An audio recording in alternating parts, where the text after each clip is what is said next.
So students, English पढ़ना काफ़ी आसान है।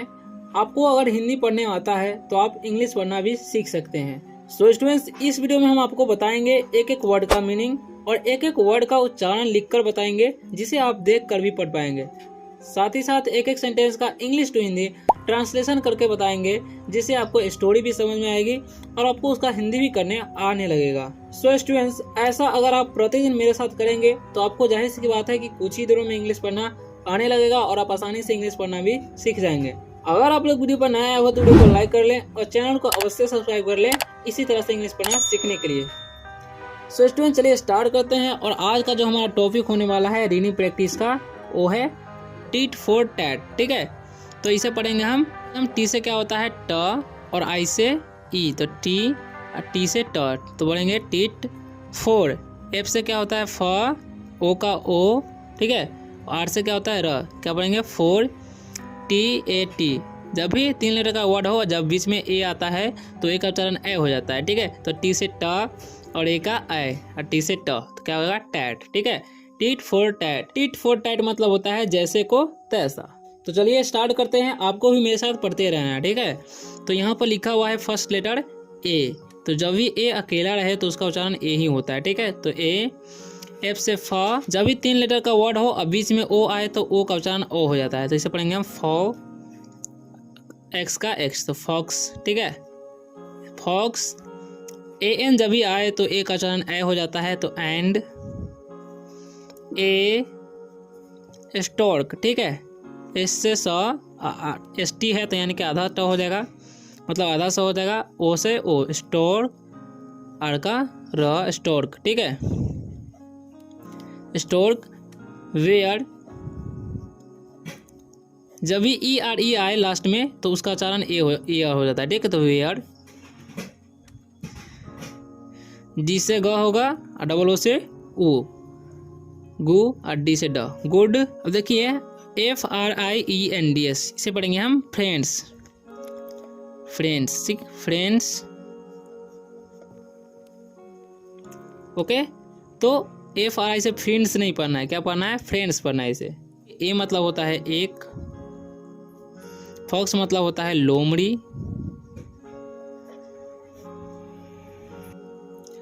एंड मतलब होता है और, ए मतलब होता है एक, स्टॉर्क मतलब होता है सारस। ठीक है, वेयर मतलब होगा थे, गुड मतलब होगा अच्छा, फ्रेंड्स मतलब होता है दोस्त या मित्र। A fox and a stork were good friends, यानी कि एक लोमड़ी और एक सारस एक अच्छे दोस्त थे। ठीक है, द, इसे दे या थे नहीं पढ़ना है, द पढ़ना है फॉक्स। ठीक है, फॉक्स वॉच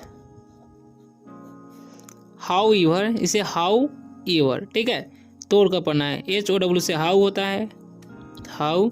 EVER से ईवर, हाउ ईवर। ठीक है, वेरी,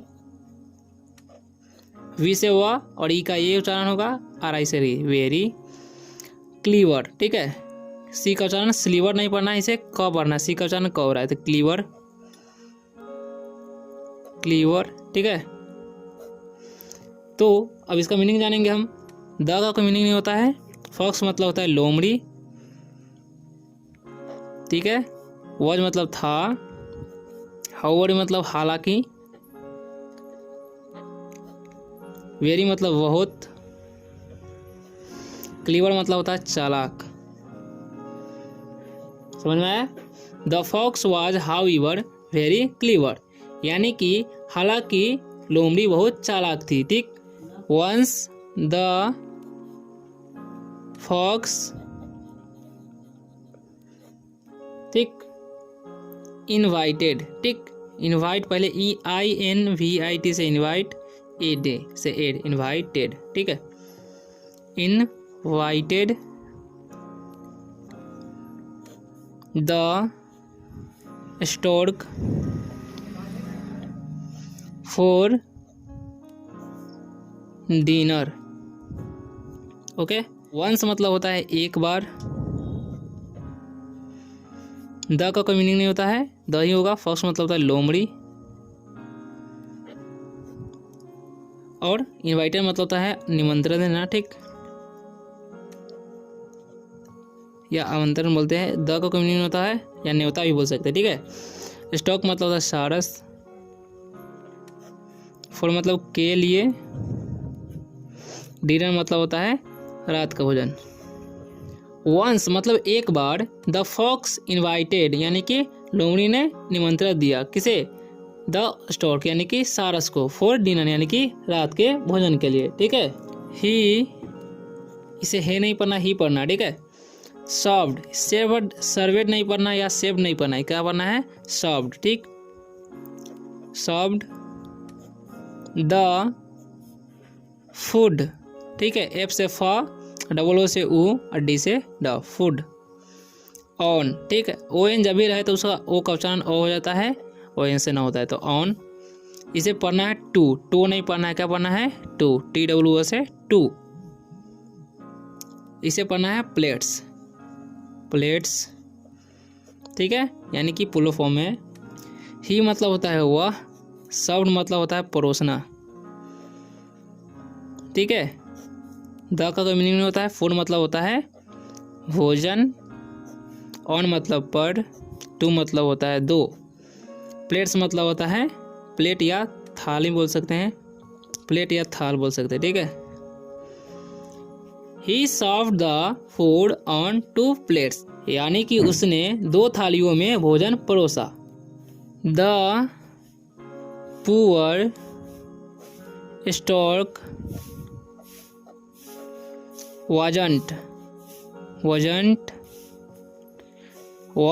अंट, एंटी से नट मतलब नॉट इसमें छुपा रहता है, ठीक है। एबल टू इट एनीथिंग, ठीक। द का कोई मीनिंग नहीं होता है। पुअर मतलब होता है गरीब। स्टॉर्क मतलब सारस। वाजंट मतलब नहीं, नहीं था। एवन मतलब योग्य। टू ईट मतलब खाने को। एनीथिंग मतलब कुछ, ठीक। The poor stork wasn't able to eat anything, यानी कि गरीब सारस कुछ खाने के योग्य नहीं थी। सी, वह, ठीक है। आर से रे नहीं पढ़ना, d t u r n से टर्न, ठीक। रिटर्न, ई डी से ड, रिटर्नड, ठीक है। होम, एच ओ से हो जाएगा, एम ई से म। जब भी लास्ट यानी कि जब भी सेकेंड में ओ रहे और लास्ट में ई रहे तो ओ का उच्चारण ओ हो जाता है और ई साइलेंट हो जाता है, तो होम, ठीक है। अब ये यहाँ पर HUNGRY है, ठीक है, तो इसे हुंगरी नहीं पढ़ना है, क्या पढ़ना है? हंगरी, हंगरी, क्योंकि यू का उच्चारण यहाँ पर अ हो रहा है, ठीक है। तो रिटर्न मतलब होता है वापस। होम मतलब घर। हंगरी मतलब भूखा या भूखी होगा, क्योंकि सी है, यानी कि सी रिटर्न होम हंगरी, यानी कि वह घर भूखी लौट आई। अब यहाँ पर आफ्टर सेवरल, इसे पढ़ते हैं सेवरल डेज। यहाँ पर DAY जब भी बोले है ना कि जब भी AY रहता है तो ए का उच्चारण ए हो जाता है, तो डेज पढ़ेंगे, ठीक। The stork invited the fox for dinner, ठीक है। मतलब होता है बाद, ठीक, बाद में बोलेंगे। सेवरल मतलब होता है अनेक, या अनेक या कई बोल सकते हैं। डेज मतलब दिन, दिनों बोलेंगे क्योंकि फुल फॉर्म में। द का कोई मीनिंग नहीं होता है। स्टॉक मतलब सारस। इनवाइटेड मतलब हुआ आमंत्रण या निमंत्रण, ठीक है। द का कोई मीनिंग नहीं होता है। फॉक्स मतलब होता है लोमड़ी। फॉर मतलब के लिए। डिनर मतलब होता है भोजन, समझ गए। आफ्टर सेवरल डेज यानी कि कई दिनों बाद। द स्टॉक इनवाइटेड यानी कि सारस ने निमंत्रण दिया द फॉक्स यानी कि लोमड़ी को फॉर डिनर यानी कि रात के भोजन के लिए, ठीक। अब है she served him in a long. ठीक, यहाँ पर ओ का चलन ओ हो रहा है तो इसे पढ़ेंगे लॉन्ग नेक्ड। ठीक, नेक्ड बोतल। ओके, सी मतलब होता है हुआ और सर्व्ड मतलब परोसना, हिम मतलब उसके उसे। ठीक है, इन मतलब में, ए मतलब एक, लॉन्ग मतलब लंबा, नेक्ड मतलब होता है, नेक्ड मतलब गर्दन यानी कि लंबे गर्दन। ठीक, बोतल मतलब होता है बोतल।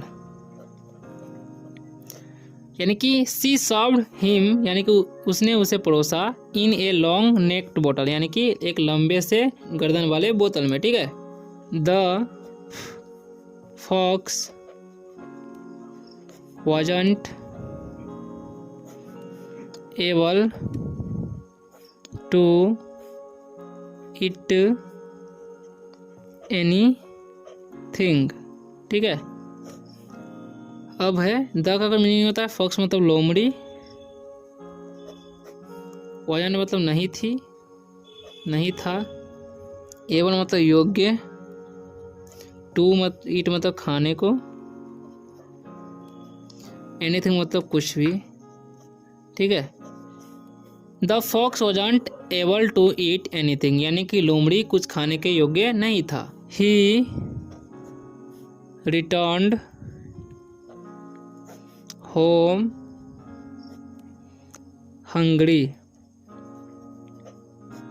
And realized what